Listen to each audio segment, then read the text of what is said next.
네, 인공지능을 이용해 우수한 지원자를 선별하게 해봤더니 사람이 지원자를 가려낸 것보다 훨씬 투명한 기준이 적용됐다는 연구 결과가 나왔습니다. 어떤 내용인지 송성환 기자와 얘기 나눠보겠습니다. 인공지능을 이용한 선발은 지금 전 세계적으로 관심이 높은데 한국 역시 마찬가지인 것 같습니다. 회사나 학교에서도 이를 점점 도입하고 있는 추세라고요.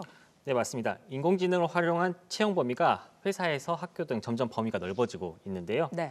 인공지능을 활용하면 사람이 하는 것보다 더 투명하고 공정하게 채용할 수 있다는 연구 논문이 국제학술지 사이언토 매트릭스에 소개됐습니다. 교육 전문지 타임즈 하이어 에듀케이션의 보도를 보면 연구진은 브라질 정부가 관리하고 있는 과학자 데이터베이스에 올라온 이력서를 인공지능으로 선별하겠는데요. 인공지능은 이력서 비교를 통해 적합한 후보를 걸러낼 수 있었을 뿐만 아니라 지원자가 해당 직책에 어울리는 이유를 스스로 배우고 파악할 수도 있었다고 합니다. 예를 들어 특정한 연구 논문 실적이 있거나 어떤 위원회에 가입을 했는지 등을 근거로 스스로 판단을 내렸던 겁니다. 네. 지원자들 입장에서야 불합격을 한다면 사실 자신이 왜 떨어졌는가가 가장 좀 궁금한 점일 텐데 그렇죠. 오히려 인공지능 채용에선 좀 그럴 일이 적어진다는 얘기겠네요.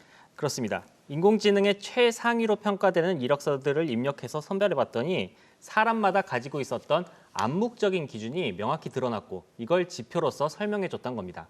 사람은 설명해줄 수 없는 부분을 인공지능은 말해줄 수 있다는 건데요.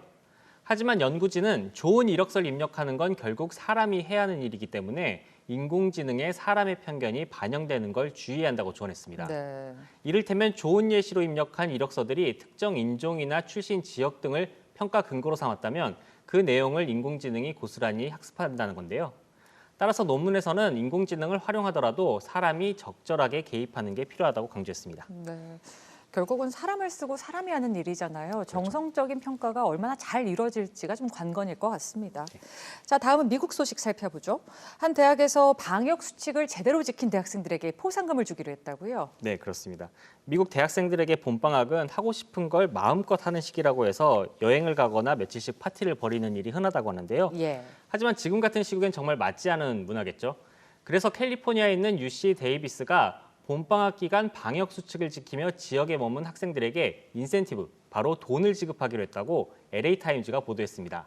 봄방학 캠퍼스에 머문 학생들은 대학으로부터 $75, 약 8만 5천 원의 상품권을 받게 되는데요. 물론 10만 원도 안 되는 돈이지만 네. 학생들의 봄방학 계획을 무산시키는 건 현실적 10만 원도 안 되는 돈으로 무산시키는 게 힘들다는 거는 대학 측 역시 인정하는 사실인데요. 그러면서도 UC 데이비스는 한 명의 학생이라도 여행을 포기시킬 수 있다면 그것만으로도 큰 성과라고 밝혔습니다. 네. 과연 채찍 대신에 당근을 선택한 이 결과가 어떻게 나올지 궁금해집니다. 네.